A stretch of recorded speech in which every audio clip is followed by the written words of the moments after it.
에서 윤석열 정권의 GPU 예산 관련 말씀하신 내용이 최근 세간에 화제가 되고 있습니다. 당시 내용을 다시 한번 말씀해 주시겠습니까? 네, 사실 새 정부 출범 5개월인데요. 5개월 만에 경천 동지할 만한 변화가 일어났습니다. 세계적인 AI 대전환 속에서 한국이 이 짧은 시간 안에 벼락치듯이 선두를 향해서 튀어나간 겁니다. 대통령도 내각도 국회도 또 스타트업도 대기업도 중견기업도 대학교도 연구소도 국민들도 모두가 AI 강국, 특히 이 피지컬 AI로 세계 1등을 만들겠다 하는 그런 목표를 공유하고 한 방향으로 달리기 시작한 겁니다. 역시 리더가 중요하고 리더십이 중요하다고 보는데요. 이걸 주목한 사람이 엔비디아의 젠슨 황 CEO입니다. 그러니까 지난 2월 달 라스베가스 CES 그 박람회에서 이제 세계는 피지컬 AI에 달렸다. 미래는 이게 좌우한다 했는데 1년여가 지내도록 세계에서 뭐 특별한 움직임이 없는데 유독 대한민국에서 이 피지컬 AI를 향해서 달리는 모습을 포착하고 이번에 삼성 5만 장, 현대차 5만 장, 네이버 6만 장, SK 5만 장, 정부의 5만 장 이렇게 26만 장을 제공을 약속함으로써 사실 우리 대기업들도 이게 아직 확실치 않기 때문에 확신을 갖기가 어려운 상황이었는데 GPU가 확보됨으로써 이제 확신을 갖고 특히 피지컬 AI에 관해서 대기업들이 달리기 시작한 건 굉장히 중요한 의미이고 이것은 우리 국민들의 그 집중력과 저력이 만들어내는 거라고 생각합니다. 네. 사실 지난 3년간은 잠자고 있었습니다. 네, 마지막 그 말씀을 듣고 싶었습니다. 얼마 전 이재명 대통령께서 국회 시정연설에서 말씀하셨듯 인공지능 시대에는 하루가 늦으면 한 세대가 뒤처진다라고 말씀하셨죠. 윤석열 정권은 전 세계 AI 경쟁이 치열한 그 골든타임을 놓친 것입니다. R&D 예산을 깎았고 GPU 예산은 민주당 거라면서 내팽겨쳤습니다. 이게 왜 민주당 겁니까? 그런데도 국민의힘에서는 그 이재명 대통령이 GPU 5만 장 확보 공약 그때도 비웃었죠. 숫자 노름이라 비난을 했습니다. 지금도 GPU 26만 장 확보를 평가절하하는 것에 몰두하고 있습니다. 참으로 안타까운 그런 모습인 것 같습니다. 다행히 이재명 정부 들어서 다시 경제가 살아나고 있습니다. 한국은행은 2025년 경제 성장률의 전망치를 기존 0.8%에서 0.9로 올렸고 최근에는 이를 상회해서 1% 이상 성장이 가능하다는 전망이 우세합니다. 또 올해 3분기 국내 총생산은 전기에 대비해서 1.2% 성장했습니다. 윤석열 정권 동안 가장 높은 성장률이 1.2%였습니다. 이마저도 24년 1분기 단 한 차례였습니다. 3분기 경제 성장에서 이재명 정부의 민생회복 소비 쿠폰의 효과가 주요했습니다. KDI 발표 결과 소비 쿠폰 사용 가능 업종 카드사 매출이 소비 쿠폰 지급 직전 대비 4.98% 증가했습니다. 소비자 심리 지수도 올해 3월 93.4에서 8월에는 111.4로 상승했습니다.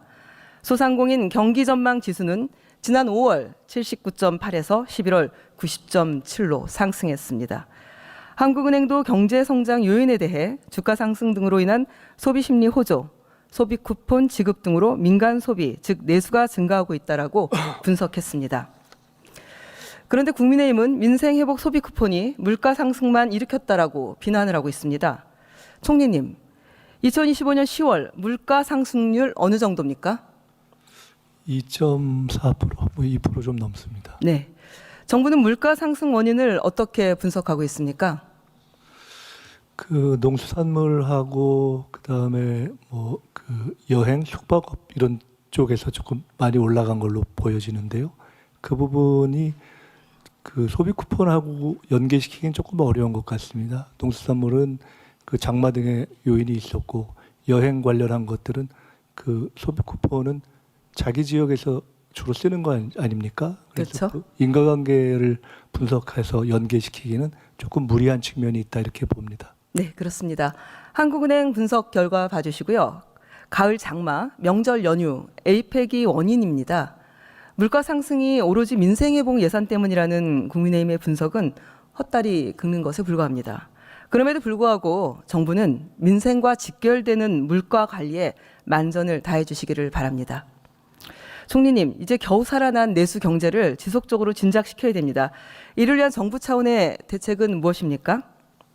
네, 지금까지 취했던 노력을 다 하고요. 예, 뭐 아주 사소한 예로 보일 수 있겠지만은 여러 그 산재에 있었던 소비 진작 노력, 뭐 페스티벌이라고도 볼 수 있는 이런 것들을 이번에 대통령님의 제안으로 다 하나로 모아서 그랜드 페스티벌이라는 형식으로 실제 했는데 생각 이상으로 성과가 좋았습니다. 이렇게 하고 나니까 아마 중기부 장관님께서 말씀하신 걸로 기억하는데 이런 노력들은 계속할 필요가 있다 이렇게 하시는 말씀을 들었습니다. 이런 등등을 포함한 다양한 소비 촉진 노력을 계속하겠습니다. 네, 그런 노력들도 중요할 것 같습니다. 그런데 저는 특히 자사주 소각을 의무화하는 상법 개정, 그리고 지역사랑 상품권, 이게 다 관련이 있습니다. 또 온누리 상품권 확대 발행, 이런 것들이 좀 중요하다고 생각하십니다. 동의하십니까? 네, 제가 그래서 지금까지 해던 노력을 다 포함해서라고 말씀드렸습니다. 네, 총리님, 이재명 정부 경제 성장률 목표치가 얼마입니까? 성장률 목표치를 어느 시기까지 보느냐에 따라서 다를 수 있을 것 같은데요. 3%가 되려면 어느 시기입니까? 제가 지금 정확히 기억 못하는데 대선을 치를 때 성장률을 목표로 제시했었던가에 대해서는 제가 지금 정확히 기억을 못하겠는데요. 이재명 정부가 지난 8월 새 정부 경제 성장 전략 발표했지 않습니까? 네. 현재 지난 몇 분기 만에 처음으로 반등이 돼서 이번 3분기에 1.2%로 올라갔고 부총리께서 얼마 전에 말씀하시는 걸 들으니까 이렇게 되면 내년에 2%도 잠재 성장률대로 올라가고 우리가 임기 말까지 최대한 노력하면 우리가 생각하는 2%대 후반 3%까지 갈 수 있지 않겠느냐라는 취지의 말씀을 하신 것으로 기억합니다. 많은 하여간 성장률 수치 이전에 최대한 노력하겠습니다. 네, 저는 이제 그 잠재 성장률에 대한 말씀을 드리는 게 한 3%까지도 말씀들이 있으셨기 때문에 결국은 AI 대전환 또 초혁신 경제 프로젝트를 통해서 기술 선도 성장을 하게 된다라면은 반드시 가능하지 않겠나 그렇게 기대를 합니다. 내년 정부 예산안은 대한민국 경제 성장을 위한 터보 엔진을 달아주는 투자 예산입니다. 저는 그렇게 명명하고 싶습니다. 터보 엔진 달아드리고 싶습니다. 총리님, 대한민국 경제 성장, 민생 회복에 이재명 정부의 명운을 걸고 최선을 다해 주십시오. 네, 그렇게 하겠습니다. 네. 총리님, 경주 에이펙 기간 동안 트럼프 대통령의 북미 정상회담 제안이 있었습니다. 최종적으로는 불발됐지만 북한도 상당히 고민한 정황이 보입니다. 내년 3월 북미회담 가능성이 제기되고 있는데 이에 대한 정부 판단 어떻습니까?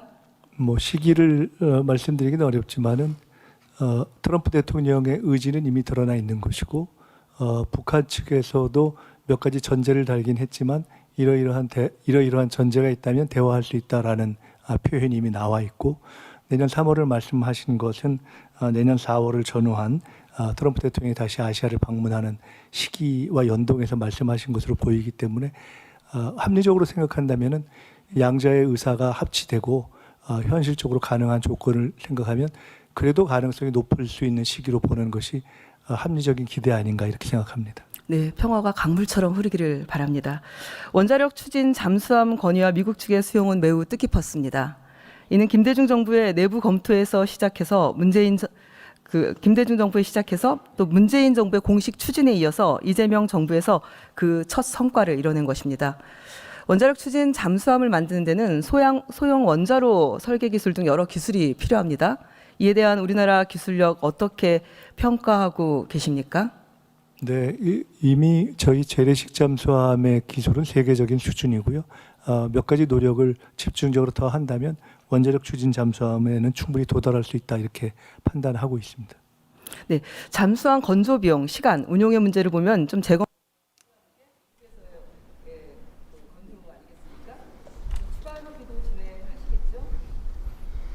네, 그 부분은 계속 논의가 될 것으로 생각합니다.